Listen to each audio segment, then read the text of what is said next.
welcome you all to the course on computer architecture and organization. This course will be taken by me along with Professor Indranishan Gupta. Hello.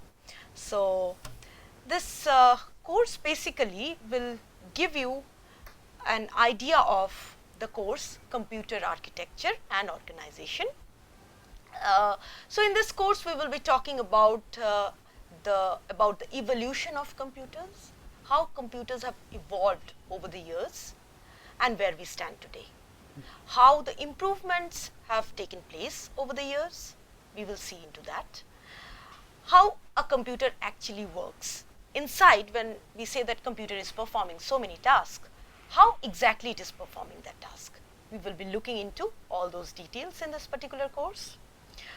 We will also look into the various design alternatives. We will be evaluating various design alternatives, and specifically we will be taking the case study of a contemporary RISC architecture, that is MIPS. So, which will be really helpful for many of the engineering science students, specifically the students from computer science and engineering, electrical engineering, electronics engineering, and as well as from some of the industry professionals. So, in this course we shall be covering almost all the aspects of computer architecture and organization that is covered in a standard curriculum in the courses which are available in the various universities and institutions. For instance, we shall be starting with the instruction set architectures of computer systems. We shall be looking at the data path and the control unit designs.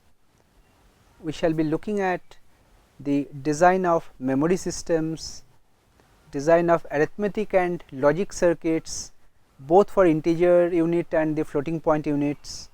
Then we shall be moving towards the input output or the IO systems, and there are so many standard buses, so many new standards are coming up. We shall also be talking and discussing on them, and towards the end of the course we shall be looking at some of the advanced topics, like we shall be looking at pipelining, parallel processing, which at one point in time were considered to be very advanced topics, but today they have become quite part and parcel of the very standard processors we use in our daily lives.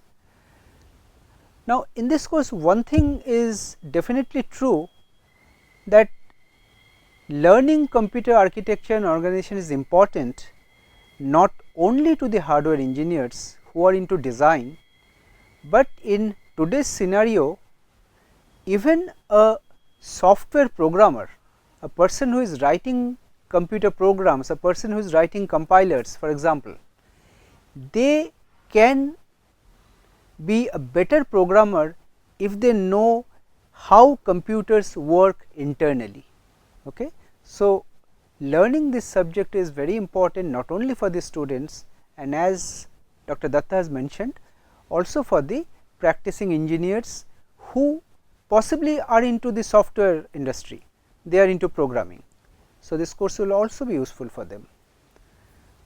So, overall what we shall be trying consciously is to start from the very basics without assuming too much background on part of the audience or the participants, but we shall be trying to take them into a journey where we shall be moving towards the more advanced topics and advanced aspects on computing, and wherever possible we shall be trying to give illustrative examples, trying to talk about case studies, so that they can actually relate or they can actually validate whatever they are learning, and they can also visualize the impact of whatever they are learning.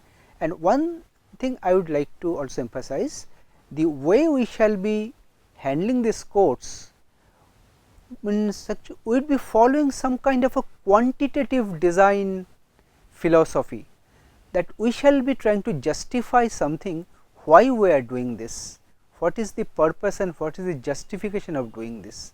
That is a very modern way of looking into design, for looking into some kind of, you can say,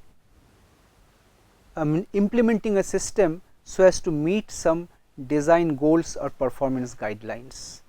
So, I think you can finish by saying a couple of words. So We can. as Professor Sengupta already discussed about what are the various aspects of this course, what we will be including here, I hope this course will be useful for all those students who are into this engineering science, and starting from really very basic, we will be going into slowly the advanced things, which will really make you understand where we stand today, where our computer architecture has gone into.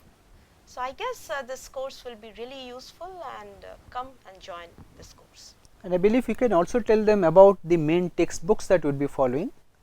Other than the standard textbooks which most of the college curriculums follow, like the books by Hamisher, Vranesik and Zaki, the books by Stallings, John Hayes, we shall be also dwelling into the more advanced textbooks like the ones by Hennessy and Patterson.